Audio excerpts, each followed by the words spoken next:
কিরে ভাই, দেশের মধ্যে আবারও নতুন করে কি শুরু হয়ে গিয়েছে? যে মানুষটাকে আমরা প্রত্যেকটা মানুষই পছন্দ করি, যে মানুষটাকে আমরা খুব মহব্বত করি, যে মানুষটার কথাবার্তা অত্যন্ত সুন্দর, খুব সুন্দর করে গুছিয়ে গেছে কথা বলে, এখন নাম্বারটা দেখেন।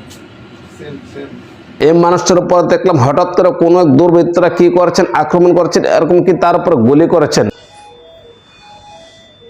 ভাই এই জিনিসটা দেখার পর নিজের কাছে খুব খারাপ লাগলো। যেই মানুষটা জুলাই অভ্যন্তরে খুব গুরুত্বপূর্ণ ভূমিকা রেখেছিলেন,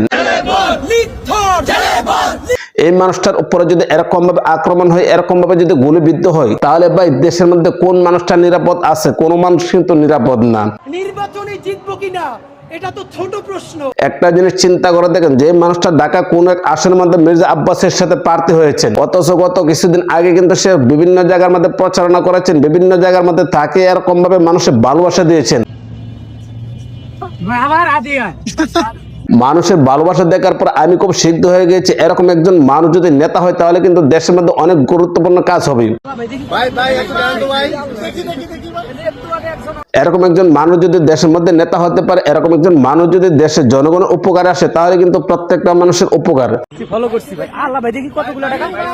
কিন্তু যে মানুষটা নির্বাচন প্রচারণা করতে গিয়ে আসলে রাস্তার মধ্যে এরকম ভাবে গুলিবিদ্ধ হয়, তাহলে ভাই রাস্তার মধ্যে কোন মানুষটা নিরাপদ আছে?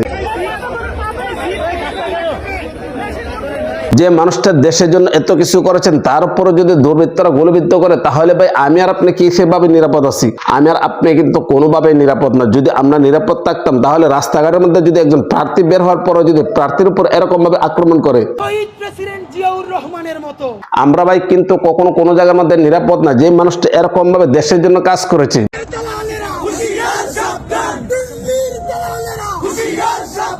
জুলাই অভ্যুত্থান পেচিস সরকারকে পতনের জন্য কিন্তু তারা এরকম গুরুত্বপূর্ণ ভূমিকা রেখেছিলেন। তাদের অবদান আমরা শেষ পর্যন্ত কি দিলাম? তাদের অবদান কিন্তু আমরা কখনো কোনো সময় দিতে পারিনি। আমি হাম্বি, আমি ছায়ানট, আমি হিন্দল, আমি চলচঞ্চল টমকি টমকি।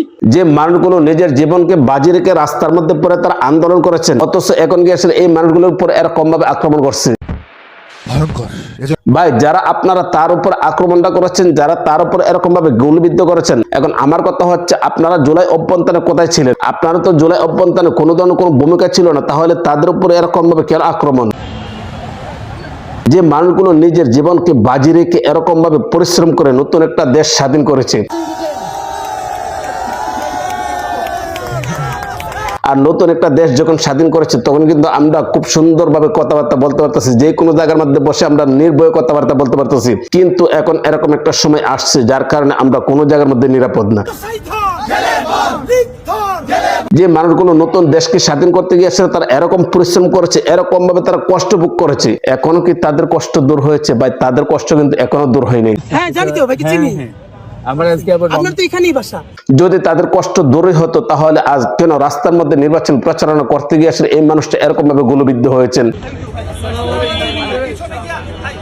বলছিলাম ভাই ওসমান হাদির কথা, যে মানুষটা জুলাই অভ্যুত্থানে খুব গুরুত্বপূর্ণ ভূমিকা রেখেছিলেন, এই মানুষটাকে আমরা প্রত্যেকটা মানুষ চিনি। আমার সামনে যদি কোনো নারী নিউড হয়ে যায়, ড্রেসই নাই ধরেন, আমি কি তার কথাবার্তা, চাল চলন, সর্বদিক দিয়ে কিন্তু ওই মানুষটা একদম পারফেক্ট। কিন্তু এই মানুষটা এরকম ভাবে পারফেক্ট হওয়ার পরও তার উপর এরকম ভাবে গুলিবিদ্ধ, আসলে ভাই জিনিসটা দেখার পর খুব কষ্ট লাগলো মনের মধ্যে। কারণ এরকম একজন মানুষের উপরে যদি এরকম ভাবে গুলি চালায়, তাহলে সাধারণ মানুষ কোথায় নিরাপদ আছে? অনেকে বলে যে 500 ভোট পাবা কিনা, আমি বলি বিনা পয়সায় যদি 500 ভোট, এটা তো বিরাট ব্যাপার না। সাধারণ মানুষ ভাই কোনো জায়গার মধ্যে নিরাপদ না। যদি সাধারণ মানুষ নিরাপদ থাকতো, তাহলে একজন নেতার উপরে এরকম ভাবে গিয়ে আক্রমণ করতো না। তো গাছ এই ওসমান হাদির উপরে যেরকম ভাবে আক্রমণ করেছে, যেরকম ভাবে গুলি করেছে, এই বিষয়টা আপনারা কোন দৃষ্টিতে দেখছেন? ভিডিও কেমন হয়েছে কমেন্ট করে জানাবেন। ভালো লাগলে লাইক করবেন, পেজ থেকে দেখে থাকলে পেজটা ফলো করবেন, চ্যানেল থেকে দেখে থাকলে চ্যানেলটা সাবস্ক্রাইব করে পাশে থাকবেন।